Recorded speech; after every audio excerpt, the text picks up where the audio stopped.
membuka matanya. Thanks ya. Lysandra mengangguk. Matanya tak luput dari Stefano yang kini sedang merapikan kerah baju. Lalu mengambil tasnya. Gue pergi. Gue antar lo ke depan, ujar Lysandra. Stefano terdiam lalu mengangguk pelan. Lysandra mengekori Stefano sampai ke depan pintu. Sebenarnya, Lysandra begini ada yang mau ia sampaikan lagi pada Stefano. Apalagi kalau bukan tentang kucing. Stefano, panggil Lysandra, membuat Stefano berbalik. Kenapa? Soal itu, nanti pas pulang lo beli ya. Stefano mengernyit. Beli apa? Itu lo kucing, ya, beli ya, please. Biar gue gak kesepian kalau ditinggal lo ke kantor lagi. Lysandra merengek seperti anak kecil. Stefano menghela nafas. Iya, beneran? Tanya Lysandra dengan mata berbinar. Bener? Janji pulang dari kantor? Iya, janji. Kucingnya warna abu-abu, kalau enggak yang putih. Iya, yang badannya gemuk tapi mungil ya. Iya, Lysandra. Iya, jangan lupa beli makanannya, kandang, sama obat-obatan. Kalau kucingnya sakit, bisa langsung diobati dulu sama gue. Iya, Lysandra. Lysandra mengangguk seraya tersenyum senang. Tapi ada syaratnya. Tutur Stefano membuat senyuman Lysandra luntur. Apa syaratnya? Jangan aneh-aneh ya, Steph. Stefano menggeleng, lalu mendekat ke arah Lysandra hingga jarak keduanya hampir terkikis. Membuat gadis itu was-was apa yang akan Stefano lakukan. Lo kenapa tegang gitu? Tanya Stefano heran. Lysandra menggeleng cepat. Sebenarnya ia sudah mempunyai insting bahwa Stefano akan melakukan hal yang aneh-aneh. Tapi ternyata yang Stefano lakukan hanya mengulurkan tangannya. Salim dulu, biar berkah. Lysandra menghela nafasnya lega. Ia kira Stefano ingin... sudahlah, pikirannya sudah kotor. Lysandra langsung mencium tangan Stefano beberapa detik. Hati-hati, cup.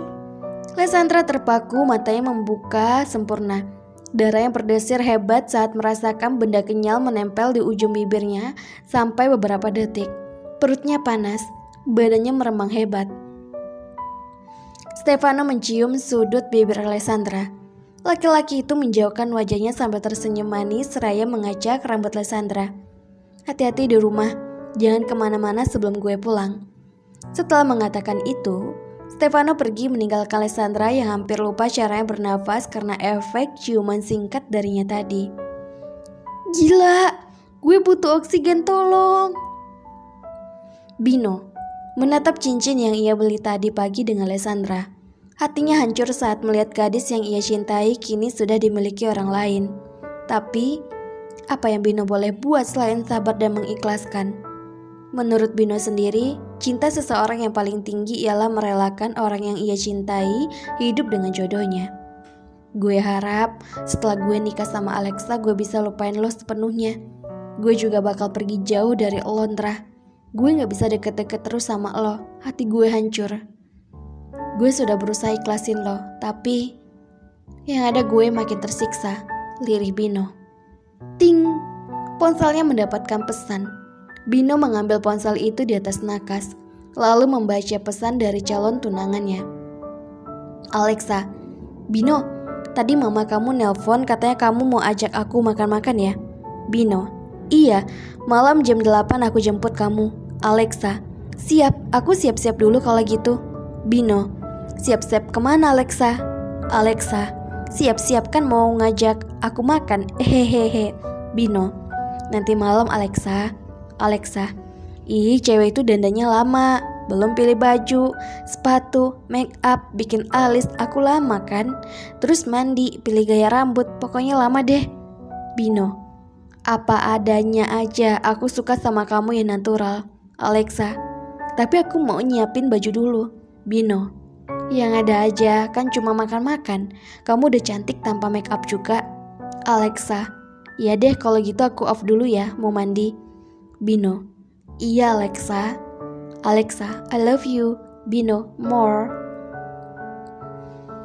Bino meletakkan ponselnya, menatap langit-langit kamar, lalu menghela nafas berat. Akhir-akhir ini Bino banyak pikiran, antara pilihan dan cintanya.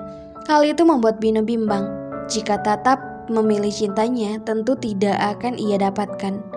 Gue bakal berusaha lagi lupain lo, mungkin dengan cara pergi ke luar negeri sebentar. Novel gue di mana ya? Di sini nggak ada, di mari juga nggak ada. Di mana sih? Lysandra ketar-ketir mencari novel karyanya sendiri. Sudah setengah jam ia mencari buku itu tapi belum juga ketemu. Entah dirinya yang pikun atau bukunya yang hilang-hilangan sendiri. Tak mau menyerah, Lysandra mengobrak-abrik laci hingga di bagian bawah. Gadis terdiam sebentar saat melihat foto Stefano bersama gadis berkerudung. Yang keduanya tengah berdiri di lapangan sambil si cewek memegang bunga buket dan memakai seragam putih abu-abu. Dia siapa?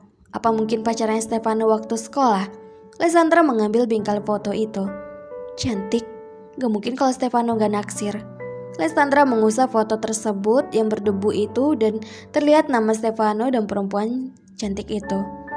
Stefano Satria Margantara dan Intan Gustia. Lysandra terdiam. Ada perasaan mengganjal seperti tak suka melihat foto itu. Apalagi pose Stefano yang telah tersenyum manis ke arah kamera. Menghela nafas. Kenapa Stefano masih nyimpan foto ini ya? Apa Stefano masih suka sama Intan? Ngapain juga peduli? Toh, gue juga masih nyimpan foto Vinaldo. Menggedikan baunya acuh, Lysandra meletakkan foto itu kembali. Lysandra bernafas lega saat menemukan foto buku yang dicarinya. Ia mulai membuka buku itu dan terlihat foto Vinaldo berukuran 4x3 yang menempel di sana. Senyumnya terbit, namun rasa sakit itu juga muncul. Bayangan beberapa tahun lalu kembali hadir di benak Lysandra. Senyumnya, tawanya, tingkah konyolnya. Aku rindu kamu, Vinaldo. Aku gak memaksa Tuhan untuk kamu hadir kembali ke dunia. Tapi, kalau bisa, aku pengen peluk kamu untuk yang terakhir kalinya. Gak ada yang bisa gantiin kamu. Love you. Stefano baru saja membayar kucing yang harganya cukup untuk makan 2 Alexa. Tapi karena Stefano Sultan, harga kucing itu bukan apa-apa baginya. Jika seandainya Lysandra meminta yang lebih, contohnya seperti pulau, Stefano tentu sanggup membelinya. Stefano menoleh sebahu tegapnya. Intan, Stefano terkejut. Jantungnya tiba-tiba berdetak dengan cepat. Assalamualaikum, Stef. Intan mengulang. Waalaikumsalam. Gadis itu tersenyum. Kamu Stefano kan? Apa kabar? Baik, balas Stefano singkat. Dadanya semakin sesak saat melihat perut Intan yang besar sedang hamil. Udah lama ya kita gak ketemu. Kamu gak berubah dari SMA, masih ganteng. Hehehe. Stefano tersenyum kecil. Sepertinya ia tidak bisa bersikap tidak peduli terhadap perempuan yang ia cintainya dulu. Lo kenapa ada di sini? Suami lo mana? Ada. Aku lagi jalan-jalan aja, kangen juga sama Bandung. Stefano mengangguk. Oh ya? Kamu masih sendiri? Tanya Intan ragu. Alhamdulillah enggak. Intan memandang Stefano takjub. Kamu udah punya istri? Udah. Ih, kok gak ngundang aku sih? Lo ada di Belanda, jauh. Gak enak gue undangnya, takut repot. Jawab Stefano jujur. Iya juga sih. Ya udah, semoga pernikahan kamu langgeng ya. Stef, kalau boleh tahu nama istri kamu siapa? Lysandra Aselin. Stefano tersenyum kecil. Wajah Lysandra tiba-tiba muncul di benaknya. Jadi malu. Intan mengangguk. Udah lama ya? Baru 3 bulan. Udah isi belum? Stefano terdiam, lalu menggeleng pelan. Belum. Intan mengulum bibirnya. Kapan-kapan main ke rumah aku, Stef. Ajak istri kamu sekalian. Lo tinggal di rumah yang dulu? Enggak, rumah itu udah dijual. Sekarang aku sama suamiku tinggal di perumahan Cempaka nomor 133. Gue juga tinggal di situ, perumahan nomor 123. Oh ya? Kok jadi kebetulan gini ya? Intan terkekeh. Entah apa yang lucu, tapi mata Stefano tak mau lepas dari Intan. Intan, kenapa Stefano? Gue mau cabut dulu, lo mau ikut sekalian? Intan menggeleng. Gak usah, aku udah minta Mas Gilang buat jemput, sebentar lagi dia datang, ujarnya. Oke, gue duluan Tan. Hati-hati Stefano. Stefano mengangguk dan menyalakan mesin mobil. Intan menatap kepergian Stefano. Tiba-tiba saja raut wajahnya jadi lesu. Kenapa kita jadi asing gini ya Stef? Waktu itu kamu perhatian banget sama aku. Intan bermonolog, menghela nafas. Ia tersenyum saat Gilang datang menjemputnya. Stefano membuka pintu. Ia melihat Lysandra yang sedang tertidur pulas di sofa ruang tamu. Stefano melangkahkan kakinya ke arah Lysandra dengan membawa kucing yang ada di kandangnya. Meletakkannya, lalu berjongkok, memperhatikan Lysandra yang tertidur sambil memeluk bantal kecil. Tak hanya melihat, tangan Stefano mengelus rambut gadis itu. Stefano, kamu udah pulang ternyata. Bukan Lysandra yang menyaut tapi Citra. Mama, Stefano berdiri lalu mencium tangan Citra. Mama udah lama di sini atau mama mau makan biar aku beli di luar? Gak usah sayang, Mama sama Lysandra tadi habis bikin kue. Citra melirik Lysandra. Istri kamu jadi kecapean deh. Gak apa-apa mah, biarin aja dia tidur di sini. Kamu gak pindahin aja ke kamar? Kasian kalau tidur di sofa, Steph. Nanti badan mantu kesayangan Mama pegel-pegel. Stefano terdiam. Harus ya mah? Harus. Gih, sana angkat. Citra seperti ingin melihat keuuan anak dan mantu. Buktinya, wanita berumur kepala 4 itu senyum-senyum menggoda Stefano. Stefano menghela nafas. Baru aja ingin mengangkat Lysandra, gadis itu lebih dulu terbangun membuat Stefano mengurungkan niatnya. Stefano, Mama. Sayang, baru aja Stefano mau angkat kamu ke kamar. Citra duduk di sebelah Lysandra dan mengeluarkan rambut sang menantu. Emang kuat? Tanya Lysandra. Kuat lah, so Stefano. Citra menggeleng pelan. Oh iya, tadi kamu bawa apa Steph? Kayak anak anjing ya? Anak kucing mah. Lo udah beli? Man, gak usah teriak-teriak, Lysandra nyengir. Maaf. Menghela nafas. Itu kucingnya cuma ada warna oranye sama putih gading.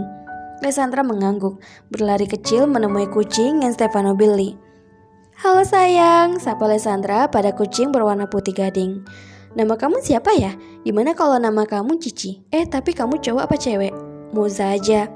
Lysandra menoleh, ternyata Stefano sudah ada di sebelahnya. Ia menggeleng. Mau Cici aja.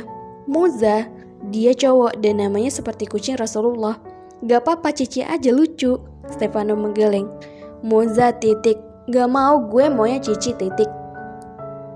Cico sekalian, sarkas Stefano. Enggak, Cici aja. Moza, gue mau namanya Cici Bu Stefano, tapi kucingnya cowok Lysandra.